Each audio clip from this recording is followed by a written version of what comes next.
안녕하세요. 홍자매입니다. 가상현실, 현실이 되다. 낭독회를 시작하겠습니다. 다음 뉴스입니다. 11월 15일 현재 인천 포켓시티 한 소형 평수 아파트의 실매매가가 400억을 넘어섰습니다. 작년 1월 7개 동 1000세대 분양을 시작해 모든 평수의 아파트가 최고가로 거래되며 이 아파트는 일명 노블시티로 불리며 국내외 유명 인사들의 주거지로 각광받고 있습니다. 이제 15살이 된 딸이 AR 수업을 들으며 묻는다. 연일 미세먼지 수치가 최악을 기록하면서 모든 출근 및 등교가 재택으로 변경된 지 3년. 바깥 활동을 언제 해본지도 기억이 가물가물할 정도다. 한창 밖에서 뛰어놀며 친구들과 운동을 즐겨야 할 나이에 컴퓨터에 연결된 가상현실 세계에서 각종 팀을 이뤄 운동을 하고 있는 아이를 보고 있자니 슬프면서도 이렇게라도 운동을 할 수 있게끔 디지털 발달을 이룬 현실에 감사해야 하는 걸까? 현재 국가에서는 감염병 관리를 위해 바깥활동 10부제를 운영하는 중이다. 이는 권고사항이 아닌 법제도로 각 세대주의 생년을 기준으로 그에 맞는 끝자리 날에만 온 가족이 바깥 외출을 할 수 있다. 바깥 환경이 워낙 나쁜 탓에 나가라고 해도 집에서만 생활하는 사람들이 증가하고 있지만 그래도 증강현실에서는 경험하지 못하는 것들이 분명 존재하기에 우리 가족은 되도록 한 달에 딱 3번만 있는 외출 가능한 날을 적극 활용하는 편이다. 손목시계 바탕화면에 채 1분이 지나지 않아 예약 완료라는 문구가 떴다. 생각하는 것만으로 일을 진행하는 미래시계는 사용자가 굳이 말로 하지 않아도 그 생각에 따라 필요한 것을 찾아 정보를 제공하고 물건을 구입, 각종 관람의 예약 등 많은 업무를 처리해준다. 모두가 사용하던 휴대폰처럼 이젠 생활 필수품으로 자리 잡았다. 가족들의 외출 준비가 끝난 후 문 밖으로 나가기 위해 한 사람씩 현관 출입 통제 시스템을 통과한다. 이 시스템은 출입 시 인체 스캔을 통해 각종 감염병 여부와 건강 상태를 체크하고 만일 감염병이 감지될 시 외출할 수 없도록 현관의 개폐를 통해 통제한다. 또한 즉각 국가의 건강관리 시스템으로 연결되어 그에 알맞은 처방 및 구급기관 호출을 도와준다. 만약 세계바이러스센터에 등록되지 않은 바이러스가 감지될 경우 질병관리청에 자동으로 보고가 되고 바이러스 감염 당사자는 질병통제 로봇과 무인 수송 차량을 통해 국가에서 마련한 종합바이러스센터로 이송되어 격리 및 관리된다. 주차장에 도착해 가정에서 준비해온 폐수를 자동차에 주입한다. 미래형 자동차는 폐수를 동력으로 하여 운행되는데 우리 가정은 주로 설거지물을 모아두었다가 사용하는 편이다. 차량의 사이드 미러를 통한 홍채 인식으로 자동차 문이 열리고 세 가족 모두가 탑승한 후 자동차가 출발한다. 자율주행 차량의 상용화는 운전면허 시험을 간소화시키고 면허 취득 연령 또한 낮춤으로써 15세인 딸도 면허 취득이 가능해져 시험을 준비 중이다. 시스템 해킹 등으로 인한 범죄 악용 우려가 대두되고 있지만 그보다는 이동 중 시간 활용에 대한 이점 및 강력한 교통법규 준수 등의 이점이 더 많아 국가에서는 자율주행 차량 이용을 법적으로 제도화시켰다. 안녕하십니까. 저는 인천 송도의 랜드마크 송도댐의 안내를 맡고 있는 송이입니다. 송도는 과거 지구온난화로 인해 해수면이 상승, 바닷물의 수위로 인한 도시안전에 취약한 도시였습니다. 이를 막고자 인천시에서 예산을 들여 10년 전에 만들어진 특수 유리댐입니다. 송도댐은 송도 주변을 둘러싸고 있으며 길이는 15km이며 세계 최장을 자랑합니다. 투명한 특수 강화 유리 패널로 만들어진 송도댐은 유리 패널을 통해 송도 앞바다를 관광할 수 있어 일명 송도 수족관으로 불리고 있습니다. 많은 교육기관을 위해 AR을 통한 견학 프로그램을 운영 중이기도 합니다. 댐 아래에는 배수로가 있어 수문으로 통해 떨어진 바닷물이 배수로를 통해 다시 바다로 빠져나가게 만들어져 있습니다. 배수로 주변에는 2km마다 전망대 및 카페가 마련되어 있는데 카페에는 해수관이 발전소가 있어 여기서 생산되는 전력은 전기차 충전 전력으로 사용됩니다. 방금 보신 영상은 내년부터 시행될 버추얼 휴먼 주민등록 제도를 기반으로 한 미래사회의 하루 일과를 가상으로 제작한 영상입니다. 2020년부터 바이오 산업 및 내공학의 발달로 인해 인간의 수명은 늘어났습니다. 그로 인하여 현재 돌봄이 필요한 고령 인구가 급격하게 증가하고 있으며 저출산으로 인해 경제활동을 영위할 청년 인구 또한 부족한 상황입니다. 이로 인한 세수 부족 상황에 대비하여 메타버스한 버추얼 휴먼에게 주민등록을 부여함으로써 그들의 경제활동으로 인한 수익에 대하여 세수를 확보하고 이를 복지 쪽 예산으로 사용할 예정입니다. 현재 활동하고 있는 버추얼 휴먼은 약 1만 명으로 그들이 평균 1년에 벌어들이는 비용은 약 10억 정도이며 이는 인공지능을 통한 프로그램 개발 및 교육, 방송활동 등 여러 분야에서 창출되는 소득입니다. 교육계 또한 직접 등교가 거의 불가능한 상황에서 많은 버추얼 휴먼들이 교사로 활동하고 있습니다. 양육에 대한 부담으로 인한 저출산 현상을 해소하기 위해 1:1 국가보모 시스템을 운영하여 아이가 스스로 경제활동이 가능할 때까지 국가에서 보육하는 방안을 마련하고 있습니다. 출산의 고통으로 인해 출산을 기피하는 여성들을 위해 부부의 난자와 정자를 채취, 인공자궁에서 태아를 성장시켜 인간의 출산과 흡사한 환경에서 출산할 수 있는 로봇 기술을 개발, 내년부터 국가의 주도로 시범 운영할 계획입니다. 과거에 로봇을 활용한 보모 시스템 운영으로 인해 아동들이 불안정 애착을 보이고 인간성 상실 등 많은 문제가 발생하여 중단되었습니다. 현재는 그때보다 의료공학 분야가 많은 발전을 이뤄 단점으로 생각했던 부분들이 개선되고 있습니다. 현재 직장에서 퇴직 후 집에서 여가를 보내고 있는 노인 일자리 사업으로 진행될 예정입니다. 자택에서 보모활동에 필요한 교육을 받고 AR 프로그램을 통하여 직접 체험을 해보고 일정 기준 이상을 통과하면 채용될 수 있도록 방침을 마련하였습니다. 더 이상의 의견 및 질문이 없으시면 이쯤에서 회의를 마치도록 하겠습니다. 참석해주신 여러분께 감사드리며 저는 내년부터 도입 예정인 국가공인 휴머노이드 1호 미래인이었습니다. 감사합니다. 장례가 술렁거리기 시작했다. 이상으로 가상현실, 현실이 될 수 있을까? 홍자매의 낭독회를 마치도록 하겠습니다. 감사합니다. 안녕하세요. 미래사회 문제 발견과 해결 아이디어 공모전 영상 부분에 출품한 조대기라고 합니다. 우선 제가 만든 영상을 먼저 보시고 그 이후에 좀 설명을 하도록 하겠습니다. 우선 영상 먼저 보시죠.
한국전쟁 이후에 엄청난 우리 출산율을 기록했던 그 세대를 우리가 베이비 부머 세대라고 합니다.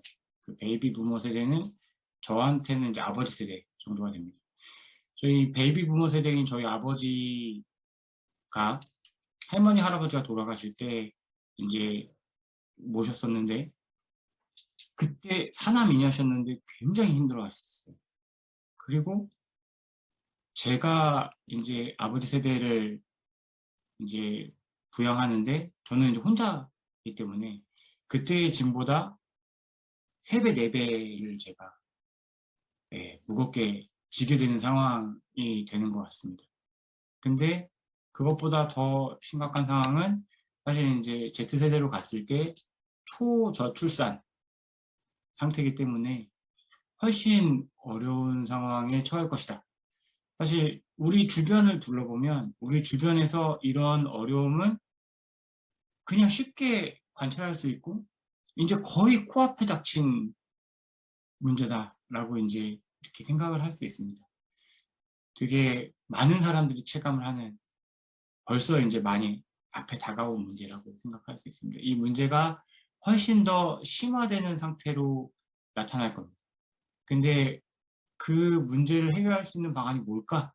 저는 이제 어떤 생각을 했냐면 실제로 그 노인들이, 그러니까 사회적 약자들이 좀 자기들의 힘으로 계속 경제활동을 할 수 있는, 그리고 사회활동을 할 수 있는 그런 상태가 되는 것이 이 문제의 해결 방안이 될 수 있지 않을까라고 생각을 해서 그래서 이제 저희 함께하는 학생들, 친구들과 함께 이런 노인들의 보행, 사회적 약자의 보행, 그리고 뭐 재활 이런 것들에 관한 그런 연구들을 하고 있습니다.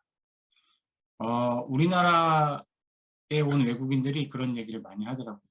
우리나라에 장애인이 없다는 말을 많이 합니다. 그게 무슨 뜻이냐면 실제로 장애인의 숫자가 작은 게 아니라 어떤 다름에 대한 시각 때문에 사회에 나와서 활발하게 활동하지 못하는 거죠. 저는 이제 노인이나 그런 사회적 약자가 그런 다름에 대한 시각 때문에 사회생활을 못하는 그런 부분들을 도와줄 수 있는 따뜻한 과학기술이 이런 노령화 사회를 해결하는 문제 해결 방안이 될 수 있다고 생각합니다. 저희가 만들어 놓은 그런 제품들은 아직 사람들에게 닿지 못하고 있습니다. 사회적 약자, 노인들한테 닿지 못하고 있습니다. 근데 저희는 우리가 노력하면 그런 사회적 약자와 노령화된 노인들에게 이런 것들이 이렇게 전달될 수 있을 거라고 생각합니다. 저희는 이런 거를 따뜻한 마음, 따뜻한 기술이라고 부르고 싶고요. 그리고 이런 따뜻한 마음과 따뜻한 기술을 통해 미래 사회 문제를 해결하고자 하는 사람들의 숫자가 늘면 저희는 이런 사회 문제를, 노령화라는 사회 문제를 해결할 수 있을 거라고 생각합니다. 네, 저의 발표를 들어주셔서 감사합니다. 감사합니다. 안녕하세요. 박지은입니다. 과학기술의 끊임없는 발전으로 우리 사회는 계속해서 변화하고 있습니다. 그 중에서도 드론은 현재도 건설업, 농업, 운송업 등 우리 생활에서 다양하게 사용되고 있습니다. 전 세계적으로 드론 산업은 계속해서 발전하고 있고 그 활용도가 더 높아질 것이라고 예상됩니다. 그래서 미래에는 드론이 활성화되어 개인적, 국가적, 공적으로 우리 사회에서 동시다발적으로 사용될 것이라고 상상해 보았습니다. 제 작품의 제목은 안녕, 나는 의료용 응급드론입니다. 이 이야기의 주인공은 응급 환자들을 위한 의료 장비, 이식을 위한 장기나 혈액을 운송하는 의료용 드론입니다. 이 드론은 소아암 환자를 위한 혈액을 운송하다가 교통사고를 겪게 됩니다. 그 사고를 알리는 뉴스 속보를 시작으로 드론의 이야기가 이어집니다. 이야기 속에서 사람들은 지금 우리가 스마트폰으로 택시를 호출하듯이 애플리케이션을 사용하여 드론을 호출하고 필요 목적에 따라 물건을 보내기도 하고 사람이 탑승하기도 합니다. 개인용 드론 이외에도 의료용 드론, 경찰 드론, 소방 드론처럼 시민들의 안전을 위해 활동하는 드론들도 많습니다. 드론이 활성화되면서 일상생활은 빨라지고 편리해지겠지만 어떤 발전이든 부작용과 문제점이 따라옵니다. 활성화된 드론이 동시다발적으로 움직이다 보면 교통사고가 분명 생겨날 것이며 또 소음에 대한 항의와 논쟁, 드론 사고의 책임자는 누구인가에 대한 법적, 도덕적 다양한 문제들이 발생할 것입니다. 그래서 이런 문제 해결을 위한 방안으로 무인항공관제센터와 무인항공법 제정을 제안했습니다. 무인항공관제센터를 개설해 모든 드론에 대한 총괄이 필요합니다. 또 무인항공법을 제정해 사고 시 어떤 기준으로 판단하고 처리할 것인지 기준들을 세운다면 보다 안전한 드론 교통체계가 갖춰질 것입니다. 또 자동차와 마찬가지로 드론용 보험이 필요합니다. 마지막으로 드론을 위한 데이터를 담은 레이저 교통 표지판을 생각했습니다. 드론을 위한 길과 주소를 부여하고 그 길의 정보와 드론들의 비행 정보를 데이터화하여 건물 옥상마다 데이터를 담은 레이저를 쏘아서 드론용 교통 표지판을 만드는 것입니다. 드론은 그 데이터를 인식하여 길을 사용 중인 다른 드론들을 파악하고 수용 가능한 드론의 수가 다 찼다면 다른 길을 찾아갈 수 있습니다. 그러면 당연히 교통사고의 수도 줄어들 것입니다. 이것으로 저의 발표를 마치겠습니다. 감사합니다.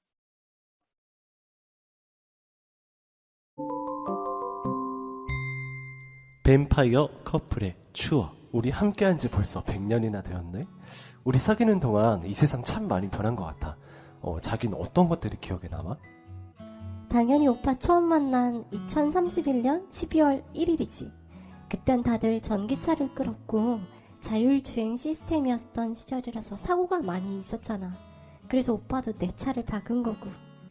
아, 그날 전기충전소 완전 꽉 차가지고 짜증났었는데 그 자율주행 시스템까지 고장이 나서 완전 최악이었어. 그런데 지금처럼 인공지능 시스템으로 사고 날 일이 없거나 자가발전 시스템 때문에 충전하러 나갈 필요가 없었다면 널 못 만났을 테니까 난 사고 난 게 더 좋아. 나도. 참, 2041년에 일상생활에 가상현실 도입된 거 기억나? 그거 되게 신기하지 않았어? 집에서 진짜로 비행기 타는 기분도 들고 전 세계 여행도 하고 굳이 회사로 이동 안 해도 되고 되게 획기적이었던 것 같았어. 그렇지. 게임도 온몸으로 하다 보니까 완전 리얼했어. 아, 그런데 층간소음이 최고조에 이르러서 아마 살인 뉴스가 매일 나왔을걸? 맞아. 그런데 그때 한창조 교수님이 만드신 그 소음 차단 신소재? 그게 완전 대박이었잖아. 그걸 바닥에 깔고 벽에 바르는 순간 모든 소음이 차단되는 걸 경험하는데 완전 소름. 노벨상 받으실만 하셨지. 그런데 나는 뭐니 해도 이게 최고인 것 같아. 2080년에 나온 슈퍼웨어. 이때 완전 고령화 사회 문제로 심각했잖아. 젊어 보이는 사람은 우리 종족뿐이고 나머지 사람들은 다 노인들 뿐이어서 인류가 이제 멸망한다고 그랬었는데 이 옷이 개발되고 나서 무거운 것도 척척 들 수 있고 계절에 맞춰서 체온 조절도 되고 그러니까 노인들의 고생이 거의 사라졌지. 맞아. 그 옷을 시작으로 신체 스캐너, 세포 및 장기 재생칩 이런 것도 개발되었어. 신체 스캐너로 암세포를 한눈에 발견하고 재생칩으로 망가진 신체를 복구하면서 고령화 문제가 해결되었잖아. 사람들 참 대단해. 걱정이 컸던 미래 문제였는데 어떻게든 해결해 나가네. 그것이 인간의 위대한 힘이지. 새로운 문제가 나타나면 또 다른 해결책을 발견할 거야. 어떻게 헤쳐나가는지 우리 두 손을 꼭 잡고 지켜봅시다. 좋아. 이상으로 2131년 제650출의 한국사 능력 검정 시험을 마치겠습니다. 시험에 응시해주신 모든 분들께 감사드립니다. 안녕하세요. 뱀파이어 커플의 추억을 만든 김영태입니다. 이 작품은 100년을 사귀고 있는 뱀파이어 커플의 대화로 이 사회가 어떻게 변화되어 가는지를 알아볼 수 있게 만든 작품입니다. 이 커플들이 우리 처음에 만났을 때 이러이러했는데 하면서 이제 과거를 추억을 하게 되거든요. 근데 이들에게 있어서 과거 이야기는 앞으로 우리가 맞이하게 될 미래 사회의 이야기이기도 합니다. 제가 미래를 생각했을 때 세 가지 분야가 떠올랐어요. 첫 번째가 바로 자동차인데, 여러분도 상상하시는 것처럼 미래 사회의 자동차는 전기차가 완전히 보편화가 될 것이고, 자율주행 시스템이 운행이 되어서 인간들이 굳이 운전을 하지 않아도 편하게 누릴 것이라고 생각을 하고 있잖아요. 그런데 여기에 두 가지 문제점이 좀 보이더라고요. 하나는 전기 충전하는 문제, 두 번째는 혹시나 이 자율주행 시스템이 오류가 나면 어떡하지? 그럼 나의 안전은 보장받지 못하는 거잖아요. 그래서 이 두 문제를 해결하기 위해서 저의 행복한 상상을 좀 담아봤는데요. 자가 발전 시스템을 도입시키는 겁니다. 그래서 굳이 전기를 충전하러 가지 않아도 스스로 발생하는 그 전기를 가지고 마음껏 연료 걱정 없이 운전을 했으면 좋겠다라는 바람을 좀 담아봤고요. 두 번째는 자율주행 시스템의 오류로부터 좀 두려움으로부터 벗어나기 위해서 수많은 사례, 수많은 환경들을 이렇게 경험한 AI, 인공지능 기술이 이 자동차에 들어갔으면 좋겠다는 생각이 들었습니다. 그래서 어떠한 환경에서도, 어떠한 상황에서도 인간이 사고로부터 벗어날 수 있는, 안전을 보장받는 그런 기술이 먼 훗날에 우리 자동차에 빨리 도입이 되었으면 좋겠다는 바람을 좀 담아봤습니다. 두 번째는요, 가상현실인데요. 저는 이 가상현실 기술을 소음 문제와 좀 연결을 해봤습니다. 왜냐하면 지금 코로나 시대에 사람들이 밖을 나가지 못하고 집에만 있다 보니까 층간소음이 아주 최고조에 이르렀다는 그 기사를 본 적이 있어요. 그런데 저는 미래 사회의 그 가상현실 기술이 발달을 하게 되면 사람들이 집 안에서 인간이 누릴 수 있는 모든 경험을 다 경험해 보지 않을까, 그런 생각을 한번 해봤거든요. 그래서 집안 자체가 소음이라든지 진동을 발생시킬 수 있는 그런 원천이 되지 않을까, 그런 생각을 해봤습니다. 그래서 이 문제로 층간소음이 더욱더 심각해질 것이고, 이것을 해결하기 위해서 소음을 차단하고 진동을 멈추게 해주는 신소재가 뭐라 해야 되죠? 발견될 것이라고 생각이 듭니다. 그래서 누군가는 이 소음 차단 신소재를 꼭 만들어 주셨으면 좋겠습니다. 그래서 많은 사람들이 층간소음의 문제로부터 벗어날 수 있도록 행복을 좀 주셨으면 좋겠습니다. 세 번째, 마지막 분야는요, 아무래도 고령화 문제는 우리가 피할 수 없는 부분인 것 같습니다. 그래서 저는 이 부분을 어떻게 해결하면 좋을지 상상을 해봤는데, 정말 저의 그냥 바램을 한번 담아 보았어요. 슈퍼웨어라고 해가지고 이 슈퍼 옷을 입으면 아무리 사람이 연로하게 되어도 자신이 가지고 있는 힘보다 몇십 배 힘을 발휘할 수 있는, 그런 자기 신체 구조에 맞게 발휘할 수 있는 그런 슈퍼웨어가 좀 발명이 되었으면 좋겠다는 바람이 좀 있고요. 그리고 연로하게 되면 아무래도 온도에 좀 민감해지잖아요. 그래서 최적의 온도를 유지해 줄 수 있는 이 슈퍼웨어가 꼭 나왔으면 좋겠다는 생각을 했습니다. 그리고 두 번째는 아무래도 암을 인간이 정복은 아직 못하고 있죠. 근데 이 암을 정복할 수 있는 신체 스캐너가 꼭 발달되었으면 좋겠습니다. 발명이 되어서 이 신체 스캐너로 훑거나 통과했을 때 암을 뚜렷하게 발견하고 그것을 끄집어내서 많은 사람들이 고통 없는 그런 삶을 누렸으면 좋겠다는 생각을 해봤고요. 마지막으로, 이건 진짜 먼 미래 이야기일 것 같은데, 세포라든가 장기를 바로 재생시킬 수 있는 재생칩이 좀 발명이 되었으면 좋겠습니다. 그래서 많은 사람들이 자동차의 어떤 안전, 그리고 연로화돼서 고통받는 그런 두려움으로부터 벗어나서 행복하게 살았으면 좋겠다는 마음을 담아봤습니다. 그래서 두 커플이, 뱀파이어 커플이 이렇게 대화를 통해서 이런 이야기를 만들어 나갈 겁니다. 근데 저는 여기서 그냥 끝내는 것이 뭔가 심심한 것 같아서 그대로 끝내지 않고 마지막에 이제 반전의 요소를 좀 집어넣었는데, 마지막에 이 모든 것들이 먼 미래, 아주 먼 미래의 한국사 문제의 한 장면이었구나 라고 이렇게 사람들에게 깜짝 서프라이즈 할 수 있는 의도를 좀 가지고 마무리를 시켰습니다. 네, 우리 모두가 행복한 미래 사회가 되었으면 좋겠습니다. 감사합니다. 안녕하세요. 저희는 인천대학교 도고동문학과 학생들로 이루어진 메가팀입니다. 저희는 현재 SNS와 게임을 비롯한 가상현실 콘텐츠의 언어폭력과 중독 문제에 대한 논의를 접했습니다. 하지만 가상현실 콘텐츠 이용자들이 겪을 문제와 해결 방안에 대한 의미 있는 자료가 많지 않았습니다. 따라서 저희는 미래 메타버스 콘텐츠 내의 사이버 언어폭력 및 중독 문제의 실용적인 해결 방안에 대해 고민을 했고, 그것에 대한 영상을 제작하게 되었습니다. 이제부터 영상을 시청하시겠습니다. 즐겁고 평화로운 메타버스 세상. 하지만 맑은 물에는 항상 미꾸라지가 있기 마련이죠. 님, 네? 저랑 같이 미니게임 하실래요? 꺼져. 왜 말을 그렇게 나쁘게 하세요? 어쩔 TV. 됐어요. 안 하는 걸로 할게요.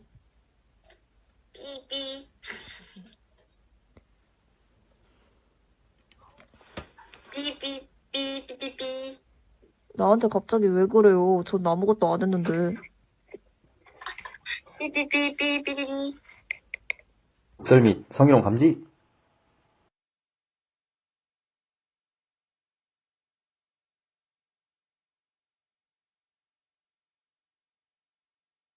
성희롱과 욕설을 하셨군요. 당신의 사이버 감옥으로 보내겠습니다. 안 돼요. 잘못했어요. 네? 과유불급이라는 사자성어를 떠올리게 하는 플레이어도 있습니다. 졸려. 내가 지금 몇 시간이나 한 거지? 하면 할수록 피곤한데 멈출 수가 없네. 내일 학교 일찍 가야 되는데.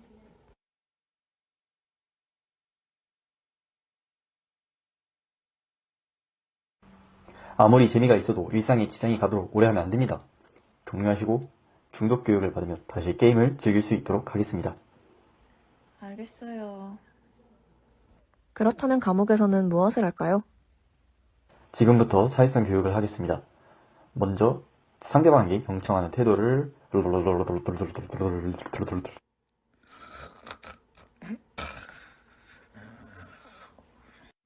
minutes later. 여기서 퀴즈. 상대방이 거절할 때 다음 중 적절한 대사를 고르세요. 1번 꺼져, 2번 어쩔 TV, 3번 제안은 감사하지만 저는 다른 일 때문에 바빠서 못합니다. 4번 뻑큐. 2번? 틀리셨습니다. 10분 재교육을 하겠습니다. 안 돼. A few moments later.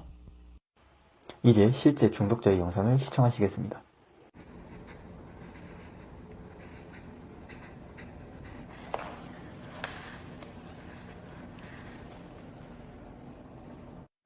이건 뭐야? 난 저런 중독자 되기 싫어. 이제 건강을 위한 스트레칭을 해보겠습니다. 하나, 둘, 셋, 넷, 다섯. 억지로 스트레칭을 한다니 이거 너무 개운하잖아. A few minutes later.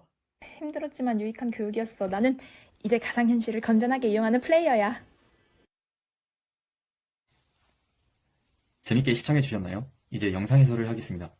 가상현실 기술을 활용하여 게임과 알코올 중독을 치료하고 조현병 환자를 대상으로 사회성 훈련을 진행한다는 내용의 기사와 자극적인 경고 메시지로 게임 중독을 방지한다는 내용의 논문, 레크레이션을 통한 중독 치료에 관한 기사 등을 비롯한 다양한 SNS와 게임 중독 및 언어폭력에 대한 자료를 바탕으로 스캔퍼 기법 중 컴바인과 Put to Other Use를 활용하여 문제 해결 방안을 도출하였습니다. 해결 방안의 상세 내용은 이렇습니다. 사용자가 게임 내의 규칙을 위반할 경우 AI 가상현실 지킴이가 달려와 부적절한 사용자를 찾고 일정 시간 교육을 진행합니다. 교육은 일률적으로 하는 것이 아닌 사용자가 위반한 행동에 따라 맞춰서 교육을 합니다. 예를 들어 언어폭력을 한 사용자에게는 언어폭력 피해자가 받는 피해를 직관적으로 이해할 수 있는 영상을 틀어주고 자신도 피해자가 되면 괴롭다는 것을 교육시킵니다. 또 장시간 사용자에게는 가상현실 콘텐츠를 지나치게 이용하였을 때 발생할 수 있는 문제들을 시각적으로 보여주고 스트레칭을 통해 신체 건강을 유지하며 이용하는 방법을 교육합니다. 이러한 교육들은 고정된 것이 아니기 때문에 메타버스 플랫폼마다의 특성과 상황에 따라서 추가 변경 삭제를 할 수 있습니다. 저희가 제시한 해결 방안을 통하여 생길 것으로 예상하는 이점은 다음과 같습니다. 첫째, 게이미피케이션을 활용한 교육을 통해 흥미를 유발함으로써 사용자가 교육 내용을 적극적으로 수용할 수 있습니다. 둘째, 가상현실 기반 중독 치료를 컨텐츠와 결합하여 효율적으로 중독 문제를 해결할 수 있습니다. 셋째, 수요와 요구에 따라서 더욱 다양한 문제를 해결할 수 있습니다. 넷째, 시간과 공간에 제약받지 않는 메타버스의 이점을 활용하여 기존 교육의 사각지대에 있는 사용자들에게 맞춤형 교육을 제공할 수 있습니다. 이상의 발표를 마치겠습니다. 들어주셔서 감사합니다. 안녕하십니까. 도파민 중독의 김건유입니다. 하루에 일어나셔서 무엇을 하시나요? 저는 노래를 들으며 기상하고 밥 먹으며 유튜브를 보고 버스에선 SNS를 확인합니다. 공부할 때도 노래를 듣고 영상을 보는 등 청각과 시각에 끊임없는 자극을 줍니다. 여러분도 저와 비슷하지 않나요? 이러한 자극이 계속되면 도파민 과대 분비로 인해 자극에 중독될 뿐만 아니라 더 큰 자극을 원하게 됩니다. 이것을 도파민 중독이라고 합니다. 저도 도파민 중독이라 패드 사용 시간만 평균 12시간이 넘어가는 데다가 스마트폰과 노트북 시간까지 합치면 어마어마할 것입니다. 지금도 자극에 의한 도파민 중독이 이 정도인데 메타버스 세계가 된다면 얼마나 심해질까요? 그래서 저는 이를 작품으로 승화시키려 노력했습니다. 제 작품에서 컴푸지오는 가상세계 VR 게임으로 미궁을 모험하고 망을 물리치는 것이 목표입니다. 게임에서 얻은 재화를 현실의 재화로 바꿀 수도 있죠. 그래서 이 게임을 통해 생계를 유지한 사람도 등장하게 됩니다. 주인공인 우성이와 우창이는 일란성 쌍둥이인데 우성이는 유저들과의 유대를 쌓으며 긍정적으로 게임을 진행하고 있는 반면에 우창이는 게임에서 제공하는 자극보다 더 큰 자극을 위해 게임 내 사람들을 살인하기 시작합니다. 참고로 유저가 죽으면 유저의 게임 재화는 사라지게 되는데 우창이는 게임으로 생계를 유지하는 사람들을 죽이며 그 사람들의 절망감을 희열로 느끼는 존재가 돼갑니다.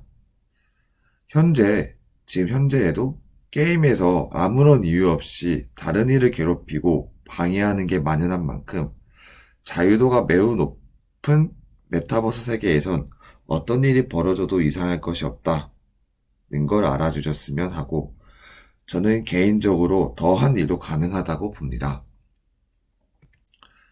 그러면 우리는 점점 더 많은 자극 속에 살 텐데 어떻게 해야 될까요? 저는 이 문제의 답을 도파민 단식이라고 생각합니다. 도파민 단식이란 자극이 없는 곳에서 모든 자극과 쾌락을 중단하고 도파민 수용체의 회복을 노리는 것입니다. 그러면 여기서 질문이 있을 수 있습니다. 현재도 자극이 너무 많아 피하기 힘든데 미래 사회에서도 어떻게 가능하겠냐? 라는 거죠. 맞습니다. 지금의 저도 도파민 단식을 하려 했지만 번번이 실패만 하니까요. 하지만 저는 기술이 낳은 문제는 기술이 해결할 수 있다 라고 생각합니다. 작품 속 우창이는 컴푸지오에서 우성이에게 잡히게 되고 우성이가 처분을 고민하는 동안 우창이는 컴푸지오에서 만든 감옥, 즉 자극이 없는 곳에 수감되었습니다. 그리고 그 시간 동안 본래의 우창이로 회복되어 갔습니다. 제가 여기서 말하고 싶은 건 VR로 자극이 없는 세상을 구현할 수 있다면 이를 도파민 단식에 이용할 수 있지 않을까요? 바로 기술이 빚어낸 문제는 기술이 해결한다는 관점이죠.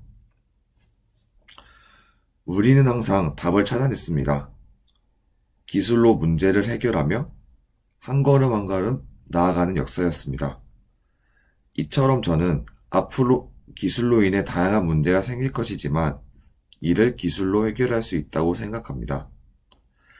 네, 지금까지 발표자 김건우였습니다.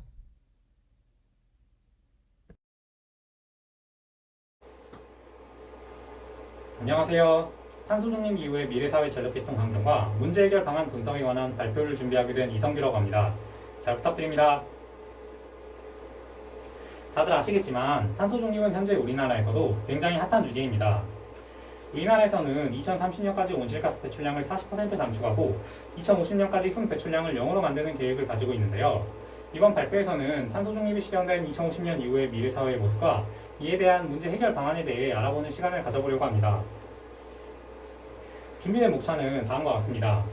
먼저 우리나라가 현재 계획 중인 탄소 중립 시나리오에 대해 분석해보고 탄소 중립이 실현된 미래사회의 모습과 이러한 미래사회에서 발생할 문제점을 어떻게 해결할 수 있을지에 대해 알아본 뒤 발표를 마칠 계획입니다. 먼저 우리나라의 탄소 중립 시나리오 분석입니다. 왼쪽 그림을 보시면 아시겠지만 현재 우리나라의 발전 설비는 원자력 발전과 화력 발전 위주로 구성되어 있습니다. 그리고 오른쪽 그림은 최근 정부에서 발표한 2050 탄소 중립 시나리오의 최종안입니다. A안과 B안으로 구별되어 있지만 결론적으로는 두 안 모두 오염물질이 많이 발생하는 석탄 화력 발전을 완전히 폐기하고 재생에너지를 주된 발전으로 운영하겠다는 계획입니다. 그럼 현재 우리나라에서 탄소 중립과 관련해 굉장히 많은 논쟁이 있다는 것은 많은 분들이 알고 계실 텐데요. 재생에너지의 비율을 늘리면 친환경적이고 좋은 게 아니냐, 재생에너지의 발전량을 늘리는 것에 대해 현재 우리나라에서 이렇게 많은 논쟁이 있는 것이냐에 대해 궁금해하실 수 있습니다. 그리고 이러한 논쟁의 원인은 바로 재생에너지의 불확실성과 변동성이 있습니다. 왼쪽 그래프가 바로 재생에너지의 대표적인 문제점 중 하나인 더 커브 현상입니다. 이제 이 그래프를 보면 이제 오리의 모양을 확인하실 수 있는데요. 이제 더 커브 현상은 해가 떠 있는 동안에는 각 가정과 마이크로 그리드에 설치된 태양광 발전이 잘 운영되기 때문에 중앙 발전에 대한 전력의 수요가 급격히 감소합니다. 하지만 해가 져서 태양광 발전량이 다시 감소하게 될 경우 중앙 발전에 대한 전력의 수요가 다시 급격히 증가하게 되고 이제 이러한 그래프의 모습이 이제 오리의 모양을 닮았다고 해서 붙여진 이름이 더 커브입니다. 이와 같이 재생에너지가 대규모로 보급된 미래 사회에서는 재생에너지의 불확실성과 변동성에 따른 다양한 문제들이 발생할 것으로 예상됩니다. 그리고 이건 태양광만의 문제가 아닌데요. 풍력 발전의 경우에도 설치된 지역에 끊임없이 바람이 부는 것이 아니기 때문에 전력 생산량이 일정하지 않습니다.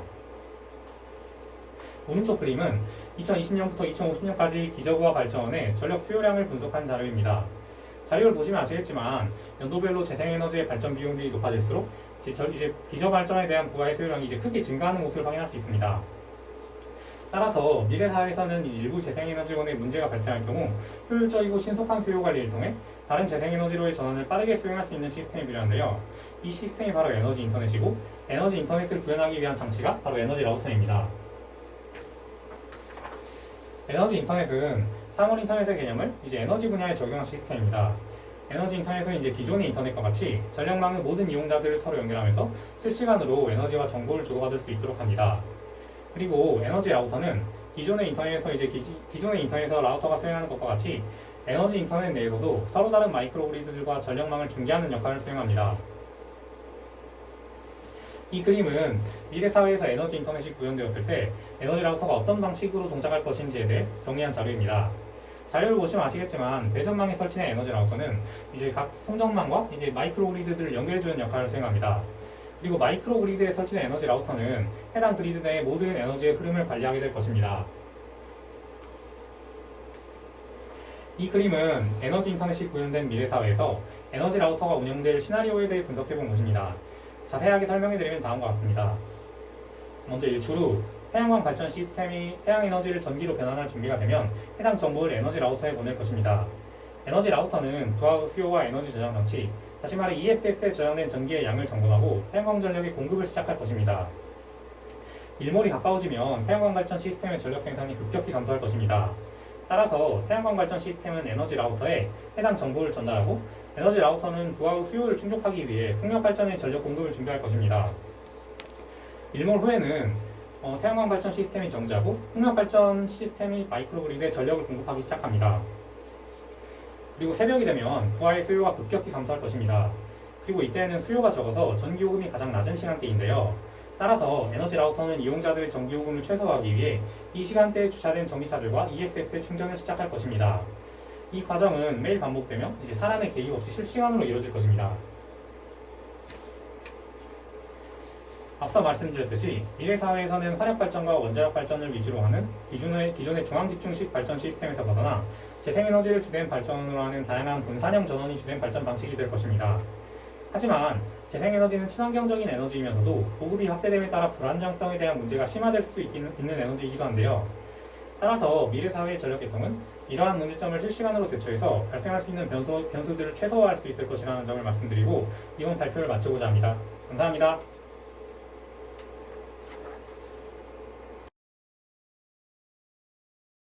안녕하십니까. 미래사회 문제 발견과 해결 아이디어 제안서 발표를 맡게 된 이수연입니다. 저는 환경오염으로 인해 외출이 제한되는 미래사회에서 원격 기반 생활의 확대와 그로 인한 자연경험 부재의 해결에 대한 제안을 발표하고자 합니다. 제가 생각하는 미래사회의 모습은 주거지 밖으로의 이동이 제한되는 모습입니다. 그 원인으로 환경오염으로 인한 변화를 들 수 있습니다. 먼저 최악의 미세먼지 수치입니다. 최근 우리나라에도 외출이 불가능할 만큼의 미세먼지 수치를 기록하고 있고 세계적으로 대기오염의 저감을 위해 노력 중이나 대기질은 점점 나빠지고 있습니다. 그로 인해 생활권이 실내로 좁혀지는 문제가 발생되고 있습니다. 두 번째로 생물학적 오염입니다. 인수공통 감염이나 코로나19 같은 생물학적 오염은 거리두기, 자가격리 등 인간의 삶을 직접적으로 변화시켰고 이는 이동권의 제한이라는 상황이 발생되었습니다. 그렇다면 미래 사회의 모습은 어떨까요? 바로 주거지 내의 생활이 확대되는 것입니다. 주거지 외에서의 생활이 제한되어 일부가 주거지 내에서의 생활로 도입되며 줌이나 웹엑스 같은 원격 시스템에 증강현실이나 가상현실 등의 기술이 발달하여 원격 공간을 통해 사회적 의사소통 및 경험이 가능하며 이는 사회적 의사소통의 부재를 해결할 것이라고 봅니다. 하지만 직접적인 외출이 제한당함으로써 자연 경험이 부재되는 상황이 오고 이는 1차적으로 정신적인 문제가 발생하며 이를 멘탈 데믹이라고 부릅니다. 따라서 자연 경험 부재로 인한 멘탈 데믹을 해결하기 위해 저는 개인적 차원과 국가적 차원에서의 두 가지 방안을 제안하고자 합니다. 개인적 차원에서의 가정기후 조절 시스템 덱스를 소개하겠습니다. 주거지 단위에서의 원하는 기후로 조절하는 시스템으로서 가정기후 조절 시스템은 주거지에 도입된 각종 사물 인터넷으로 구현되며 벽면, 창문, 천장 모두 각종 화면을 구현할 수 있는 디스플레이가 설치됩니다. 왼쪽 아래 사진에 주택 창문에 적용된 엘사의 투명 디스플레이처럼 이 디스플레이가 벽면, 창문, 천장에 모두 설치됩니다. 또한 다양한 LED로 구성된 조명들로 자연의 조도를 경험할 수 있게 하며 주거지 공간의 온도뿐만 아니라 습도와 냄새까지 제어할 수 있는 에어 컨트롤러가 설치됩니다. 이러한 덱스 시스템으로 가정에서 외부의 기후, 날씨와 상관없이 원하는 자연의 기후, 날씨로 조절이 가능하게 될 것입니다. 예를 들어 숲속에 비오는 환경을 만들기 위해서 디스플레이에 갖춘 벽면에 숲의 모습과 비오는 장면이 지속적으로 표시되고 숲속의 습기 및 냄새는 에어 컨트롤러를 통해 습도를 높이거나 특정 향을 방출하면서 디스플레이의 사운드 기능에 빗소리가 재생하여 실내에서도 비가 내리는 날씨를 경험할 수 있게 될 것입니다. 두 번째로 지역 거점 자연 체험 센터 구축을 제안합니다. 국가적 단위에서의 자연관리 시스템을 구축하는 것으로서 지역 거점 자연 체험 센터는 자연환경을 직접적으로 경험할 수 있는 공간이며 누구나 이용할 수 있는 공적인 복지 공간입니다. 그 형태는 거대한 돔으로 그 면적이 작은 동 단위가 될 정도로 넓고 크게 구축되며 지역적 자연 테마를 살려 지역적 자연환경을 지리적 환경적 상황으로 구현합니다. 예를 들어 인천은 해변으로 구축이 되며 평창은 숲으로 구축될 수 있을 것입니다. 또한 돔 천장과 벽면도 가정기후 조절 시스템을 도입하여 다양한 기후와 날씨에 따라 자연을 경험할 수 있도록 하게 될 것입니다. 오른쪽에 있는 사진은 세계 곳곳에서 시도되고 있는 자연체험센터로서 아직까지는 작은 규모나 야외라는 한계가 있기도 합니다. 마지막으로 제가 제안한 시스템으로 인한 기대 효과를 말씀드리겠습니다. 먼저 심리적 측면입니다. 자연환경을 경험하며 심리적으로 안정감이나 평온함, 강박으로의 자유로움을 느끼며 자연에 대한 인간의 본능적 측면을 충족할 수 있을 것이라 기대합니다. 두 번째로 인지적 측면에서는 유아기의 자연으로의 직접 경험이나 학령기 아동, 청소년의 자연에 대한 탐구 욕구를 충족시켜주는 도구이자 고차원적 사고를 가능하게 하는 자원이 될 것입니다. 신체적 측면에서는 환경오염이 제거된 깨끗한 자연환경을 제공하여 아동과 청소년, 건강관리가 필요한 노년을 위한 체육활동을 제공하며 실외 스포츠의 장소를 제공하여 지속적인 생활체육을 권장하게 될 것이라 기대합니다. 이상으로 발표를 마치겠습니다. 발표를 들어주셔서 감사합니다.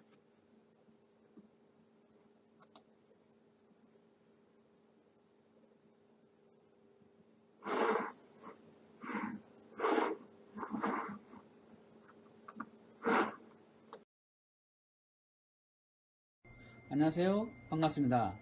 제가 제안한 자율주행 전동 휠체어를 소개하겠습니다. 자율주행차는 여러분도 잘 아시다시피 운전자가 핸들과 가속 페달, 브레이크 등을 조작하지 않아도 스스로 원하는 곳까지 스스로 운전하는 자동차를 말합니다. 미국의 전기전자학회는 2040년이 되면 전 세계 75%의 차량이 자율주행차로 전환될 것으로 예상하고 있습니다. 머지않은 미래에는 차에 앉아 영화 한 편 보고 나면 어느새 목적지에 도착해 있을 것입니다. 심지어 장거리를 갈 때는 자율주행차가 침실로 변한다고 하니 생각만 해도 즐거워집니다. 자연스럽게 자율주행 전동 휠체어도 여러 나라에서 개발이 진행되고 있습니다. 지금은 시범 운행을 하는 곳이 많다고 하는데요. 하지만 아직 공항, 병원 등 일정 공간 안에서만 움직이는 정도입니다. 한정된 공간을 벗어나 인천의 거리를 자유롭게 이동하는 자율주행 전동 휠체어를 본다면 얼마나 신선할까요?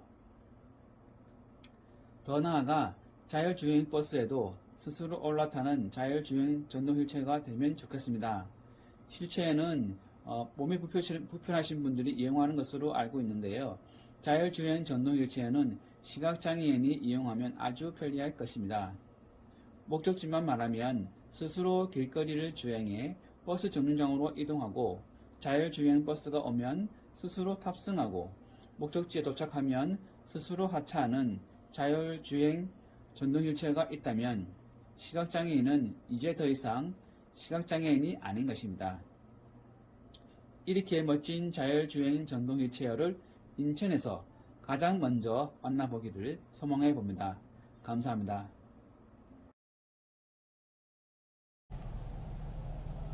반갑습니다. 제가 제안한 청각장애인 AI 도우미를 소개하겠습니다. 우리나라 청각장애인은 약 40만 명 정도 된다고 합니다. 소리가 들리지 않는다는 것은 보지 못하는 것 못지않게 생활하는데 아주 많은 불편함을 줍니다. 길을 걸을 때 차량 경적 소리를 듣지 못해서 위험에 빠지기도 하고, 불이 나서 화재 경보기가 울려도 듣지 못해서 대피하지 못하기도 하고, 배가 고파 오는 아이의 울음소리를 듣지 못해 아이를 힘들게 하기도 합니다. 시각장애인 도우미견은 많이들 알고 계시겠지만 청각장애인 도우미견을 모르는 분들이 많습니다. 청각장애인 도우미견은 보통 작은 체구의 강아지인데요. 생후 50일에 어미와 분리해서 일반 가정에서 사회성을 키우는 퍼피워킹을 수행합니다. 이 과정에서 공동생활에 필요한 예절과 앉기, 엎드리기, 기다리기, 변가리기 등 복종 훈련을 시킵니다. 여기에 각종 생활 소리를 학습하여 주인에게 알려주는 역할을 훈련받게 됩니다. 물론 이 모든 훈련을 훌륭하게 통과해야만 진짜 주인을 만날 수 있기 때문에 청각장애인이 도우미견을 받기란 하늘의 별 따기와 같습니다. 그래서 저는 생활의 모든 소리를 인식하여 스마트폰 진동과 화면에 표출하여 청각장애인이 즉시 알 수 있도록 도와주는 청각장애인 AI 도우미를 제안하게 되었습니다. AI가 생활 소리를 학습하면 도우미견보다 다양한 소리를 인식하고 알려줄 수 있을 것입니다.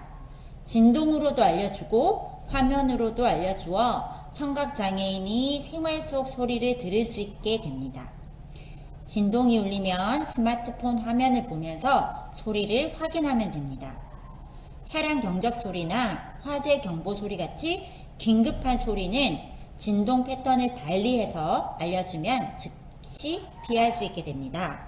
또 도우미견을 받기 위해서 1년 이상 기다리지 않아도 스마트폰만 있으면 즉시 사용할 수 있습니다. 가까운 미래에 인천에서 가장 먼저 저의 상상이 실현되어 전국으로 확산되면 좋겠습니다. 감사합니다.